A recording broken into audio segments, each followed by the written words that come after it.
Once upon a time, in the verdant realms of Norse mythology, the gods ruled over the cosmos, their power unmatched and their lives everlasting. The secret to their immortality, however, was not mere divine right, but rather a mysterious and enchanting fruit, the golden apples of Idun. The tale of Idun and her magical apples begins deep within the rich tapestry of Asgard, the home of the gods. Nestled among its celestial gardens was an orchard unlike any other, where the dewy air was perfumed with promise. At its heart stood Idun, the goddess of youth, forever young and eternally devoted to the care of these legendary fruits that bore the secret of scarcely believable vigor. Idun's role was paramount. She was the custodian of these rare apples, which granted the gods their vitality, keeping at bay the ravages of time that would otherwise strip away their power and glory. Meticulously tended and lovingly guarded, Idun's apples were far more than mere produce. They were the lifeblood of Asgard, the very essence of its immortality. Yet, as with all treasures of great value, danger lurked on the horizon.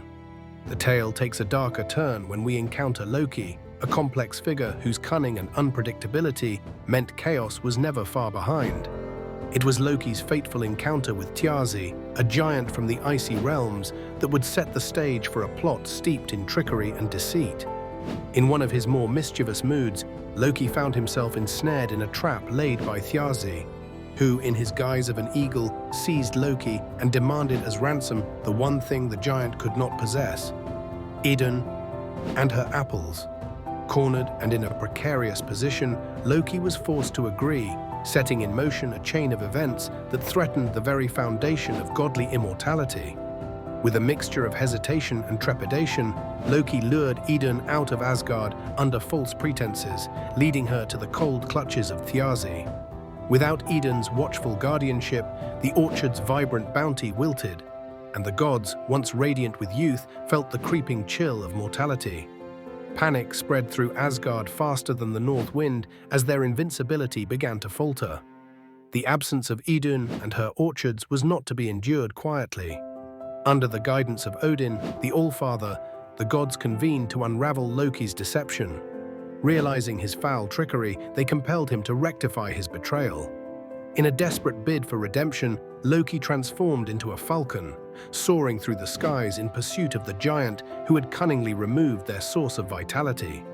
Arriving in time, he found Idun unharmed but held captive by Thjazi's icy omnipotence. With the precision only deceit could muster, Loki seized her in his talons, and together they escaped the looming monolith of Thjazi's fortress. The gods, waiting in anticipation, unleashed their fury upon Thjazi as he pursued Loki across lands and skies, leaving no stone of Asgard unturned in his relentless pursuit. The battle was brought to an end through stratagem and sheer force, restoring the goddess and her apples to their rightful place. Thus, the return of Idun not only reinstated the golden fruits that bathed Asgard in ageless light, but also embodied the resilience and intricate balance upon which their heavenly existence depended. Through this tale, the gods were reminded of the fragile thread woven between eternity and oblivion, with the fertile orchards of Idun as their protectorate.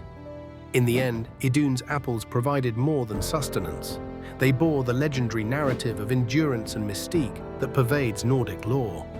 More than a simple myth, it is a story that echoes through time, reminding us of the precariousness of immortality and the invincible bond between life and perpetual renewal.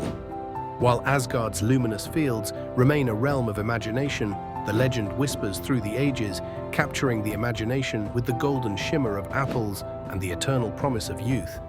Let us reflect on the words of those ancient tales, as they have not merely survived but thrived across centuries, revealing to us the timeless allure of stories woven from the fabric of the gods themselves.